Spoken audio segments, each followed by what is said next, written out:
একদিন এক গাধা আর বাঘের মধ্যে কথা কাটাকাটি হচ্ছিল। গাধা বলল ঘাসের রং নীল, বাঘ রাগান্বিত হয়ে বলল না, ঘাসের রং সবুজ। গাধা বলল তুমি শক্তিশালী তাই গায়ের জোরে কথা বলছো, আমি ভালো করেই জানি ঘাসের রং নীল। তাদের তর্ক ক্রমেই বাড়তে লাগলো। তখন বাঘ কোনো উপায় না পেয়ে বলল, শোনো, এভাবে তর্ক করে এর কোনো সমাধান হবে না, চলো আমরা পশুরা সিংহের কাছে এর সমাধান চাই। গাধা বলল আচ্ছা তাই হবে। রাজদরবারে পৌঁছি গাধা চেঁচিয়ে উঠে বলল, মহারাজ আপনিই বলুন ঘাসের রং নীল তাই না? সিংহ ধীর গলায় বলল, হ্যাঁ ঘাসের রং নীল। গাধা উল্লাসিত হয়ে বলল, এই বোকা বাঘ আমার কথা মানছে না, ওকে শাস্তি দিন মহারাজ।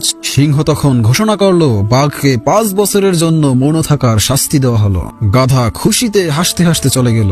বাঘ কিছুক্ষণ চুপ থেকে সিংহকে জিজ্ঞাসা করলো, মহারাজ আপনি তো জানেন ঘাসের রং সবুজ, তারপরে আমাকে শাস্তি দিলেন কেন? সিংহ বলল, বেটা বদমাইশ, ঘাসের রং সবুজ না নীল এই জন্য তোকে শাস্তি দেওয়া হয়নি। তোকে শাস্তি দেওয়া হয়েছে কারণ তুই মূর্খের সঙ্গে তর্ক করে সময় নষ্ট করেছ এবং আমাকে ওই তুচ্ছ বিষয়ে জড়িয়েছ।